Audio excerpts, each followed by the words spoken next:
I'm back. Well, folks, Doyle brought me a Italian sub sandwich from Arby's, which may not be the best food in the world, but I got to tell you, I have had no breakfast and no lunch, and I was starved. He also brought me a huge Coke and some French fries, and while that may not be the most healthy food in the world, when you're starving, it sure is good. And I got to tell you, I wouldn't have made it if he hadn't brought me something to eat for the rest of the afternoon and evening.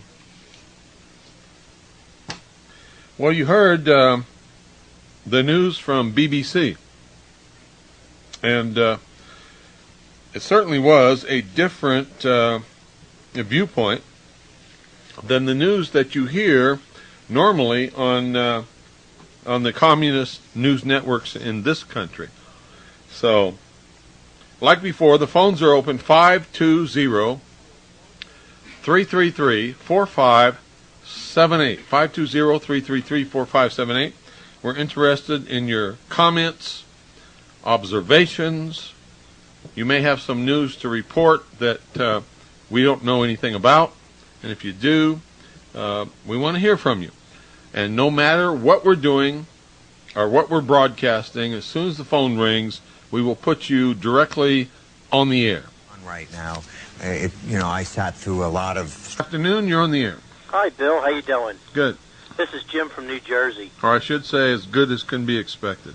I have a somewhat different slant on this. I am absolutely outraged at the way the media is treating this. Good for you, so am I. We have two of the biggest buildings in the world that were deliberately destroyed by terrorists, and they're just treating it like the big story of the day. If you notice one thing they don't do, they do not interview anybody who is outraged, who is screaming for blood. All they're doing, I just got done watching the ABC News affiliate. They have tips for how to talk to your child about this. Well, I don't know about the rest of the networks, but CNN is not guilty of that. They've been taking calls. They haven't censored them. One woman called in and told everybody in the country that if you see somebody with a green flag on their porch, you're supposed to go and blow them up. Amen. What do you mean, amen? But what they're doing is, we live in a video world. Watching this is, just like playing a video game. Oh, well, it blew up. My wife's company was on the 90th to the 91st floor. They have trivialized the whole thing, and they're reporting it as if it's a normal, everyday occurrence, and it doesn't mean anything. I guarantee you at least 10,000 people died in the collapse of just those two buildings. Yes, you're putting into words what I'm too frustrated to describe. It's almost like we had Hurricane Floyd, or we had a tornado. I'm screaming at my TV set. I mean, these people are they're automatons. Yeah, they are, and they don't show any. Here's what really bugs me. They don't show any emotional involvement whatsoever. None of them. You're absolutely right. They don't care. They're just sitting in their chair, doing their job. They're not affected. It doesn't bother them. They're not emotionally upset. They haven't expressed any kind of anything that I would consider proper for humans to exhibit in the face of such a thing. They have no patriotic identity. And if you notice, our people are all over the world, in over 100 different countries, our troops. And if they do go ahead and declare martial law, which they probably want to do, who are they going to bring in to do it when they run out of National Guardsmen? UN peacekeepers? Well, of course. Have you ever read the Geneva Convention? Yes. You know what it says? That the UN has the final authority. No. It says that if any of the signatory countries are experiencing internal unrest, that all of the other signatory countries are obligated to provide military forces to put down that unrest. Right, yeah, it's been a few years. It's coming back to me. I'm just totally outraged, Bill, that, we call ourselves Americans, and even the people I work with, we had some auditors in today, and my boss was all worried about that. I said, you know your country was just attacked, and you're worried about going in here and counting units? I just absolutely cannot fathom that people think it's another news story. The sheep have not only had their country stolen in the past 3 decades, they're now having it blown up right under their noses, and they don't even give a damn. This is a product of years of indoctrination by television and Hollywood. How many buildings do you see blown up every time you go to the movie? How many people do you see killed? How many people do you see destroyed? How many people do you see murdered? How many people do you see maimed? How many people do you see just blown away all the time on television and in the theaters, in the movies? So after you've witnessed this hundreds and hundreds and thousands of times, after a while it doesn't mean anything. And how many references did you see to the movie Independence Day? When? In the news, they kept bringing up that movie Independence Day, where when? I guess they blew up the Pentagon or whatever. When? Oh, what? When were the references made? Yeah. Oh, I heard them this morning several times. What was the reference to Independence? What's that got to do with the World Trade Center bombings or the Pentagon? I guess they considered it in the same realm that you have Hollywood showing special effects blowing up the Pentagon or the White House. It's like, people, this is real. This is happening today. But I still don't understand what that has to do with the movie Independence Day. I think it's just the fact that they kept bringing up that scene in the movie where it was destroyed, almost trivializing it, comparing what happened today to something Hollywood produced. I missed that completely. I didn't see it, and you're right. If that's what they did, that's exactly what they were doing, trivializing it. Real people died in that building. Real Americans died. Mm-hmm. This is not a war over in the Middle East. They came to our soil. Now wait a minute. Back off with that crap. Who came to our soil? You don't know who did this. Well, I guess I just have my suspicions, Bill. I'm now, sorry. You still don't know who did it. Maybe I have a suspicion that you did it. Maybe we ought to bomb you. How about that? Just because I got a suspicion that it was you. How about that? Well, is that fair? No, that's is not it fair, right? Bill. Then stop it right now. Who the hell do you think you are? God, I can't stand it. Who the hell do you all think you are? Who the hell are you? You're not anybody I know. This is not the America I grew up in. Who the hell are you?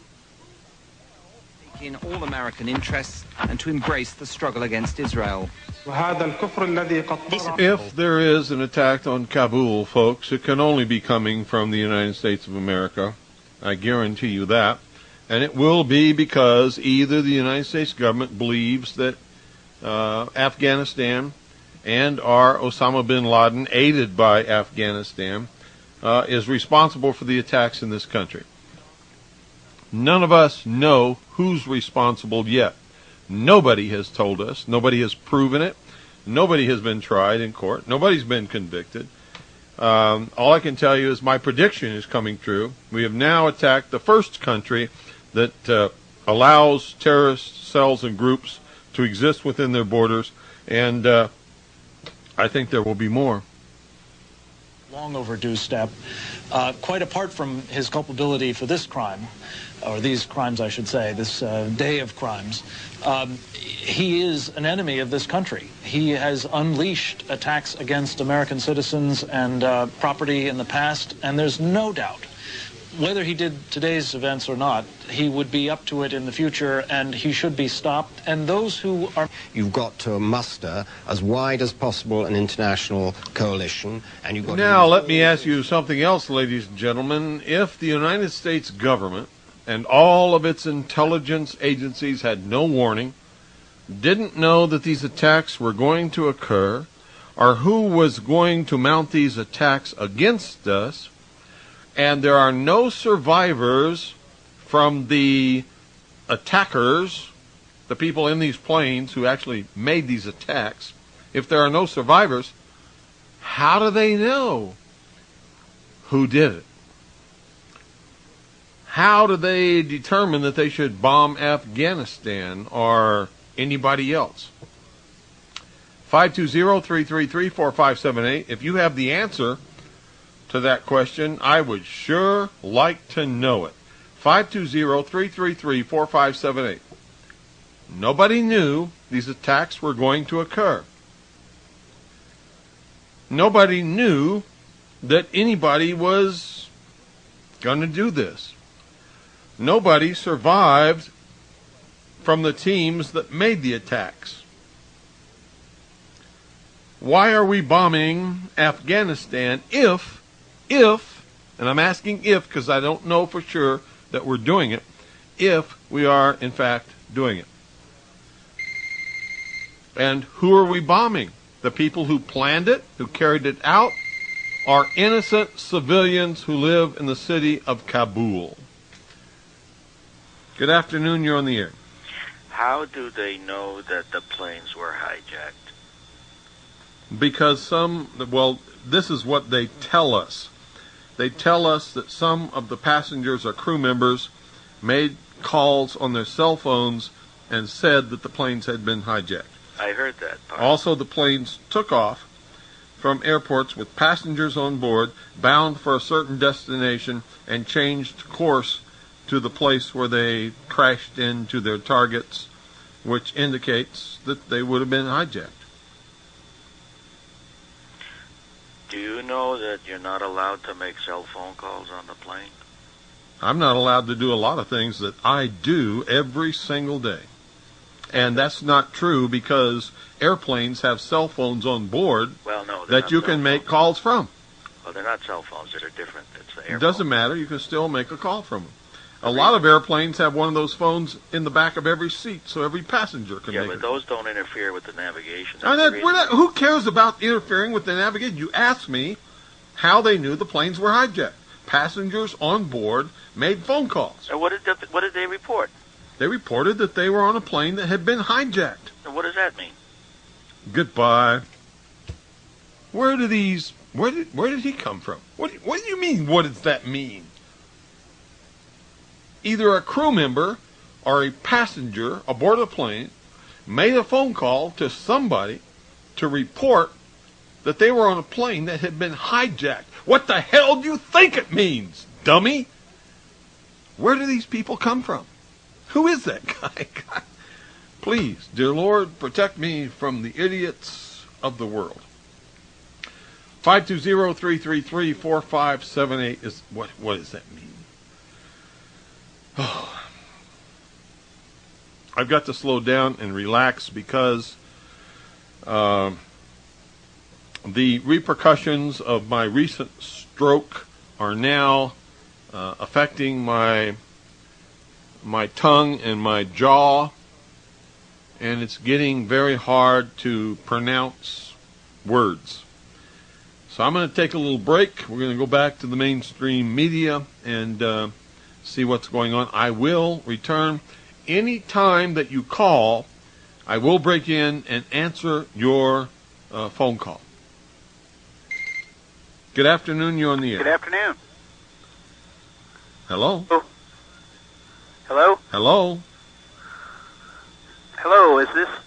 I've said good afternoon. I've also said hello twice. Now, do you want to talk? Sorry? Do you want to talk? I'm having a real hard time hearing you. What? Well, goodbye. I can't do anything about your phone connection, folks. There's nothing I can do about that. Get a better phone is all I can tell you. 520-333-4578 is the number. If you call, I'm going to answer the phone. If you're there and you want to talk, then please do. But I can't play games with you. If you can't hear me, I don't know what to tell you. Get a better phone connection, something. But we can't play those games with the telephone still. Okay? If I say good afternoon, you're on the air, then you're on the air. Saying hello over and over and over and over and over again won't cut the mustard. Okay, folks, please try to do some cooperation. And if you call in and you can't hear me, then hang up and try another phone. Good afternoon. You're on the air. Good afternoon, William Cooper. Yes. Howdy, my name's Dave Mitchell. I can't help but oh my, it's very terrible what's happening today. Of course, there were some things that you had mentioned in some past conversations with some other individuals that had struck. Let me turn down this thing. That had struck me as well when you had mentioned the idea that maybe the terrorists or whoever they were had infiltrated the airline by actually smuggling weapons on board at point of entry. How else could they get on an aircraft and enforce their will upon the crew? Sure. Well, the thought occurred to me that that employees of the airline could have actually planted the weapons on board these planes in advance of today's attack. That's pretty hard to do because not just passengers are searched, but airline employees are searched, and the aircraft themselves are searched before anybody's allowed to get on board.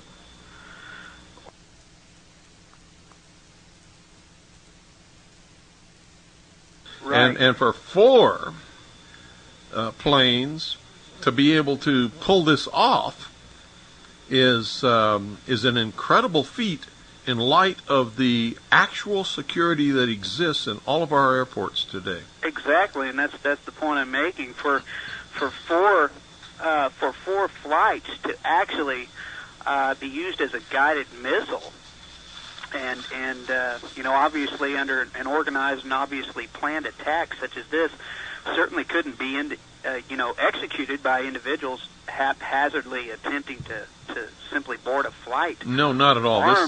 Armed and chance having their plan thwarted. It's a very complicated plan. The people who carried it out were well trained. They knew exactly what they were doing. Not only did they know what they were doing, but they knew the exact course to fly the plane to hit their target. Certainly. They were well trained. Everything was coordinated almost, within a few minutes of each other. Certainly. And it took a lot of money, a lot of effort, a lot of planning, and a lot of time to make this actually happen. Right. That's why it leads me to believe that possibly guns had actually been planted on the planes in advance.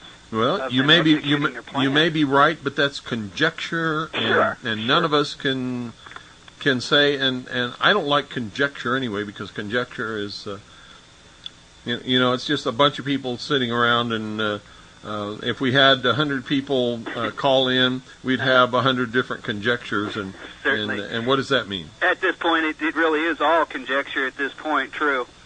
But who knows? But really, the situation that's occurring here, oh gosh, is I'm really speechless. It's bringing tears to my eyes every time I think about it. But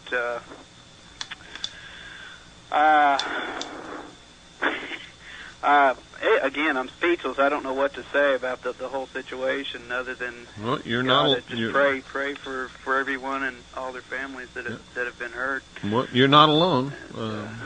It's really despicable, though, that what I'm hearing about as your conversations continue with other individuals that call in about actually having their coworkers or seeing people working that really have no conscience or second thought about what's occurring here. It's kind of disturbing that our public has been so desensitized. Anybody who watches television all the time and goes to the movie regularly is desensitized. None of this means anything to any of them. Period. And that's the truth. Right. If you go out and walk around town tonight, you'll see people who are oblivious to the whole. Doesn't mean a thing to them.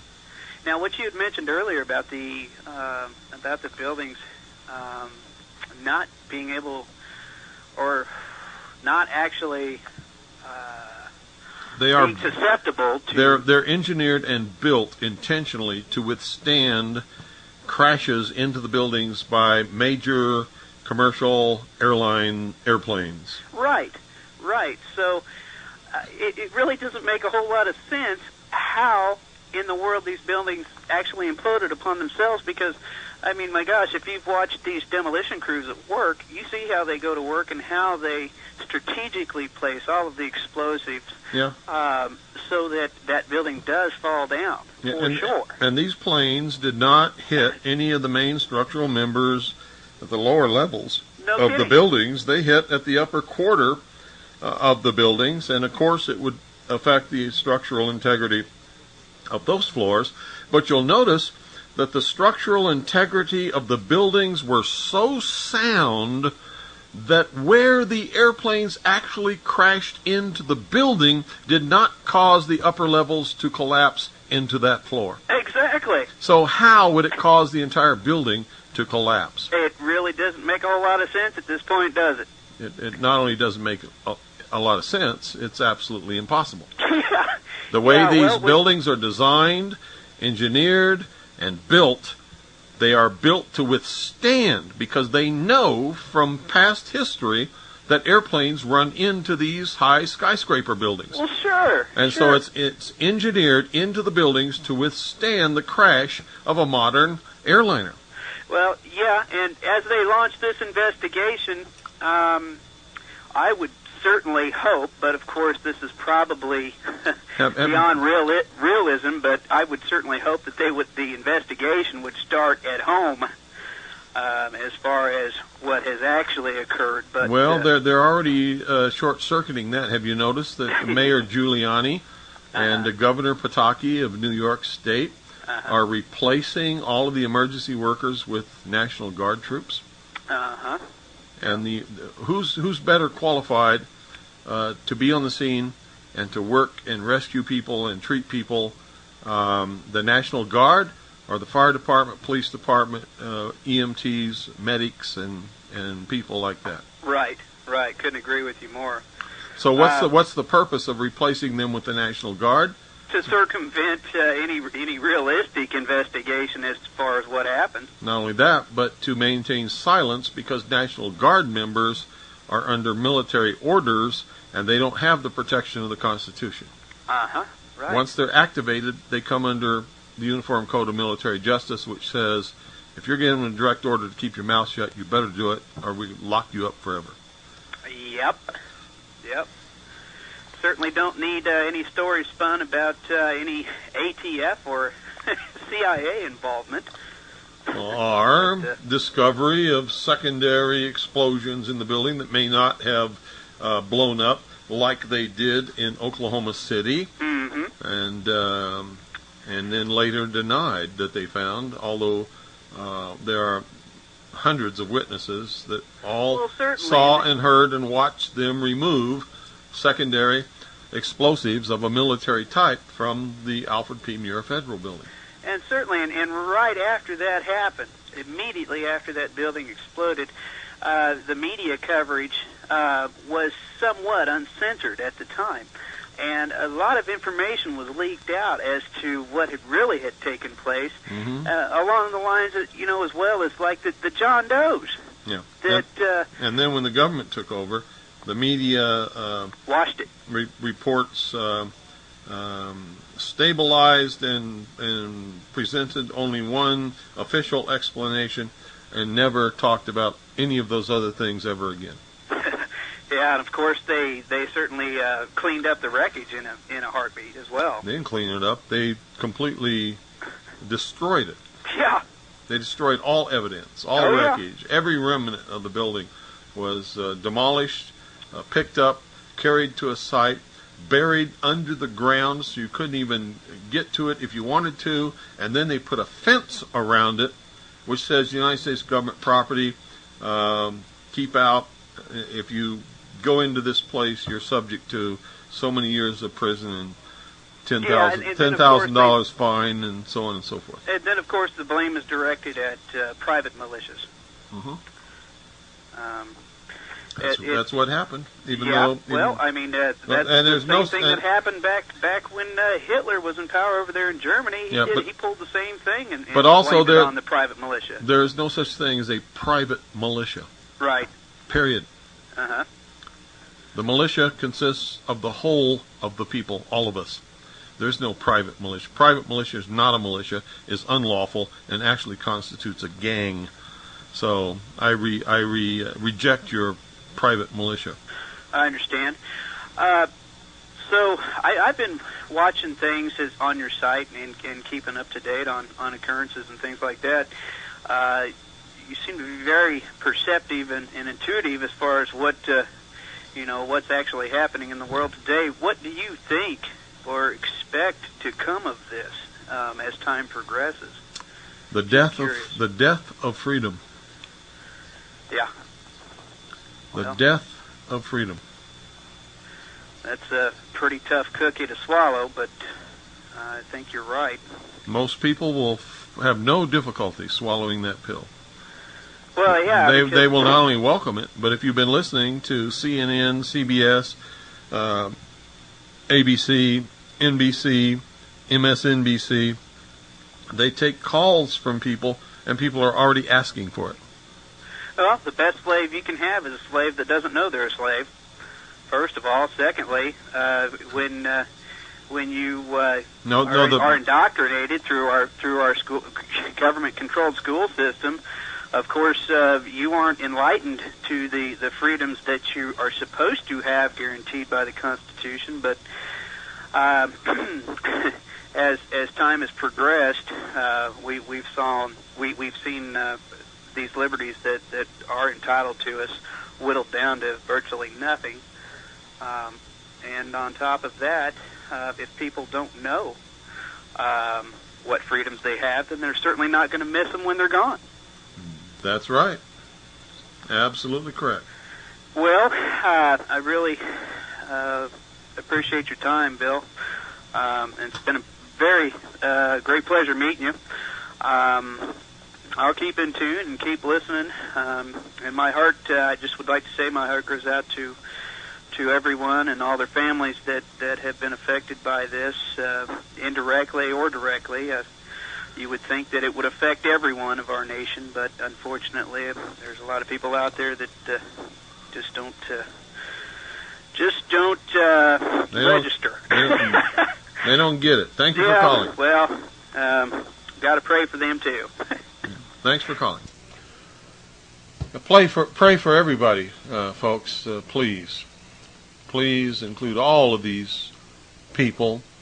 I've heard so many people call in and say, my heart goes out to all of the family members of these people who died today. Let me let me sort of straighten that out. My heart goes out to all the people who died, who were wounded, who were maimed or injured, and all of the family members, friends, and relatives, and co-workers and acquaintances of all of those people who are going to be affected by this. And I would ask that we all of us, fervently and repeatedly, pray for these people and pray for our nation, please, because we need those prayers. And if you have a couple of extra seconds, say a prayer for me, because I need it too. And I always, every night, say a prayer for all of you. So it's reciprocated. Whether you do for me or not, I always do for you every single night. And sometimes during the day, believe it or not. So 520-333-4578 is the number. And anytime you call, we will go directly to your phone call, no matter what we have on the air at that time.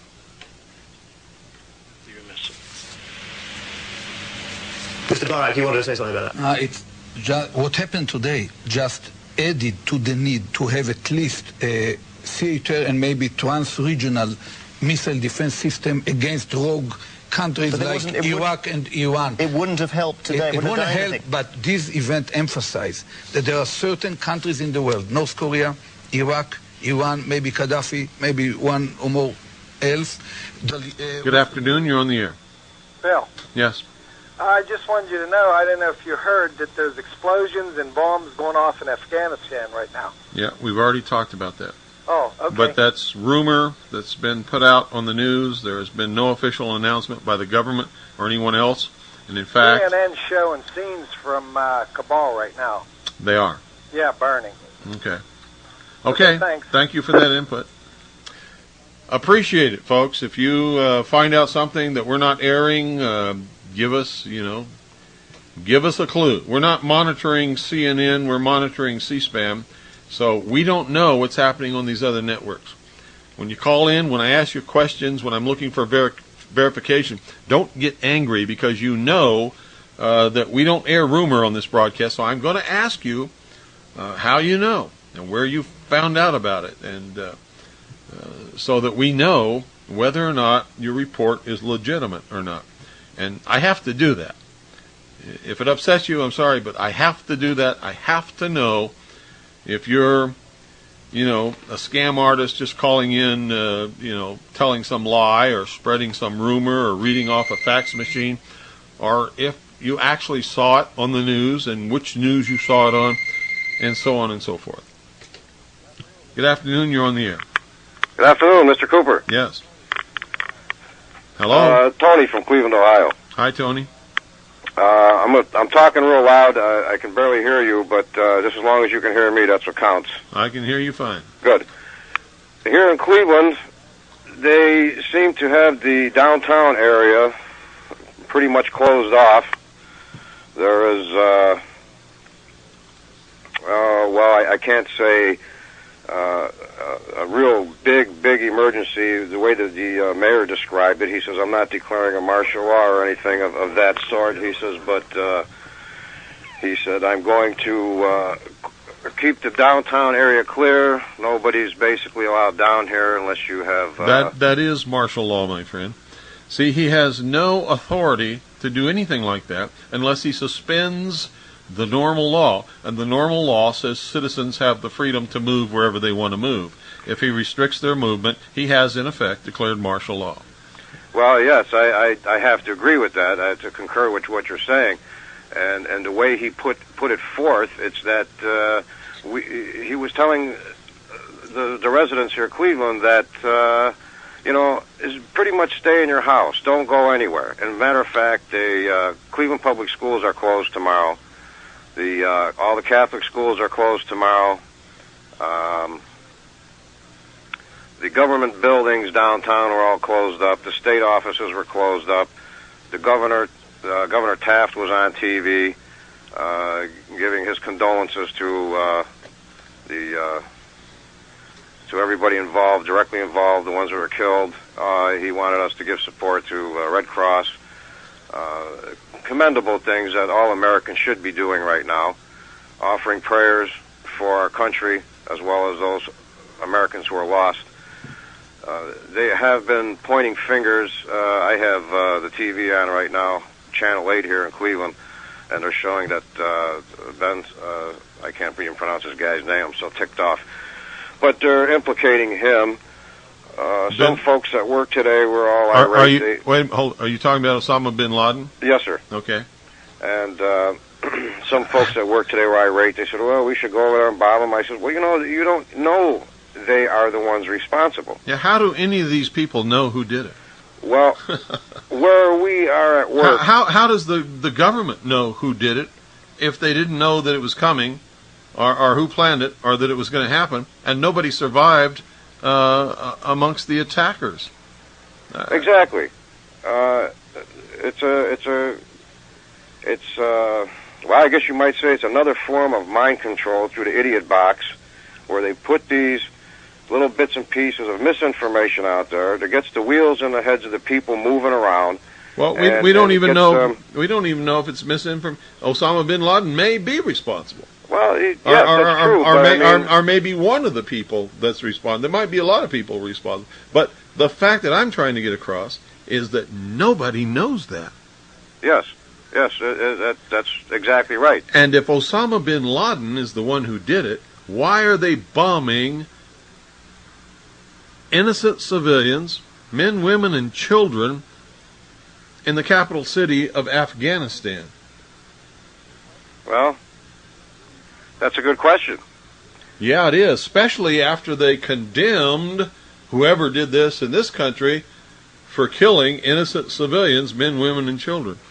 Of course, it doesn't apply to us, does it? We can do whatever we want. We can go over there and bomb anybody we want. We can kill innocent men, women, and children who didn't have anything to do about it, didn't know anything about it, didn't care about it, would never in their wildest dreams have ever done such a thing. But if it's true that we're bombing the capital city of Kabul, that's exactly what we're doing. We are murdering men, women, and children who had nothing to do with this attack. Well, that's correct, and even if they're... I mean, gee, look what they did in Bosnia, for God's sakes. Over there where they bombed churches and killed women and children and set a precedence where they can go into a sovereign nation, irregardless whether or not it was communist or not. That man, Milosevic, was elected by those people. And if they wanted to stop a genocide of sort, like the Clinton administration claimed, then why in God's name did they go to Africa, where they had thousands and thousands and thousands and thousands of people being butchered and murdered? Millions of people. We're talking Rwanda. How come they allowed the genocide to occur in Rwanda, where millions of people were murdered, and instead we go to Bosnia and bomb that whole country because some people are, supposedly being displaced from their homes? Well, another interesting thing is I haven't, there's a lot of interesting things, but when the mayor gave his announcement, and I'm taping all this stuff, like our forefathers said, for posterity, history, and, but when I watch this mayor, as well as the governor, and as well as a news clip that I had seen earlier this morning on CNN of our president, I didn't see any great emotion in these people.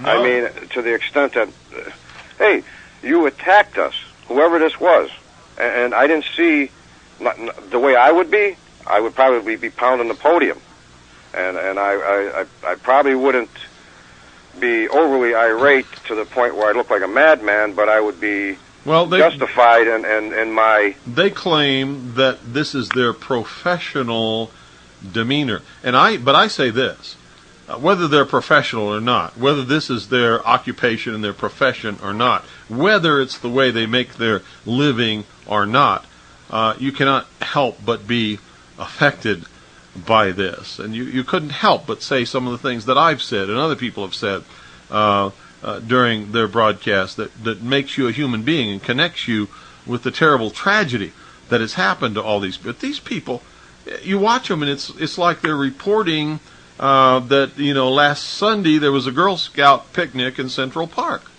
Yes, this is what I'm referring to.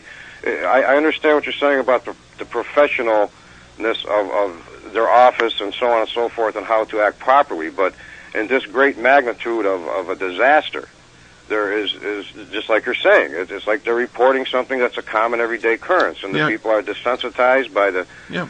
Not only the people, but those people. I mean, how could they get on the air and present the persona that they're presenting, which shows that they're not emotionally or mentally affected by what's happened at all, in any way, in any manner, unless they're totally desensitized and have no feelings about it whatsoever? Because even if it's their profession, I mean, their emotions have to show through.